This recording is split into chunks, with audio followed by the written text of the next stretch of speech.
Quand on aime, on discipline aussi. Bienvenue sur notre chaîne Famille avec Jésus. Discipline ton fils et il te donnera du repos et de la joie dans ton cœur.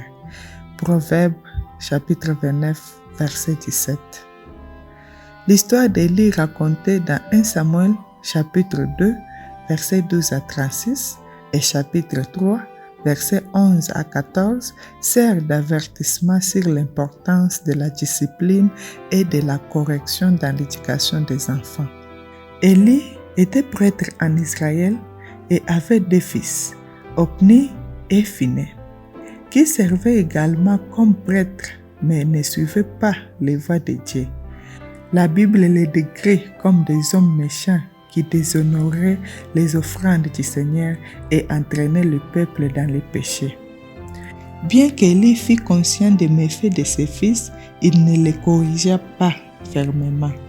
Il leur a adressé une légère réprimande, mais n'a pris aucune mesure pour mettre fin à leur comportement.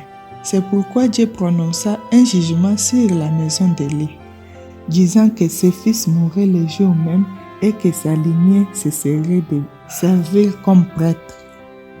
Le manque de discipline d'Élie a eu des conséquences tragiques pour sa famille et pour le peuple d'Israël.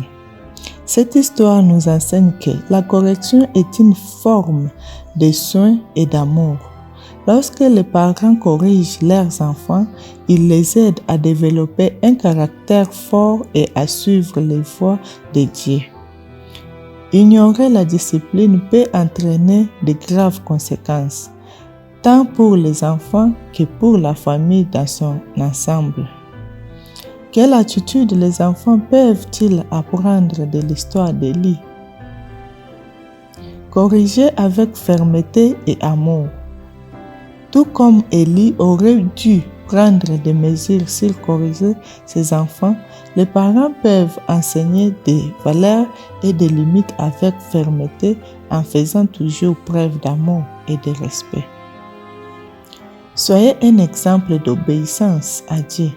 Élie était prêtre, mais il n'avait pas une forte influence spirituelle sur ses fils. Les parents peuvent montrer l'exemple en menant une vie d'obéissance et de crainte de Dieu. N'ignorez pas les mauvais comportements.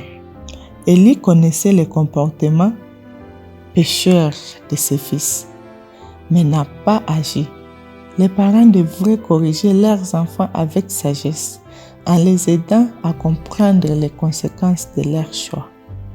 Pour conclure, l'histoire d'Élie et les paroles de Proverbes chapitre 29, verset 17 nous montrent que la discipline est une façon de montrer de l'amour et de l'attention aux enfants.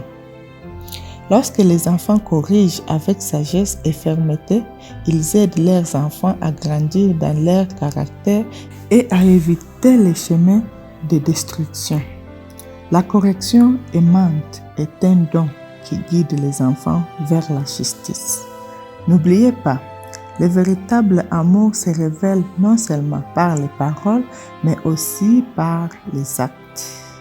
Question de réflexion. Ai-je exercé une discipline avec amour et fermeté dans la vie de mes enfants?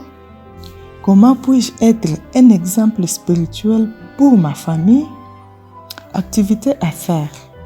Durant cette semaine, réfléchissez aux façons dont vous avez corrigé vos enfants. Cherchez à équilibrer la discipline avec l'amour en expliquant la raison de la correction et en les encourageant à faire de meilleurs choix. Priez pour avoir la sagesse de corriger votre famille selon la volonté de Dieu. Prions ensemble. Seigneur, merci pour l'avertissement du récit d'Élie et pour ta parole dans Proverbe chapitre 29, verset 17. Aide les parents à discipliner leurs enfants avec sagesse, amour et fermeté, en les aidant sur les chemins de la justice. Que leur attitude reflète ta sollicitude, façonnant le caractère de leurs enfants pour qu'ils te suivent. Donne-leur la force et le discernement pour corriger leur famille avec intégrité. Au nom de Jésus-Christ, Amen. Merci de nous avoir suivis. N'oubliez pas de partager cette vidéo avec les autres.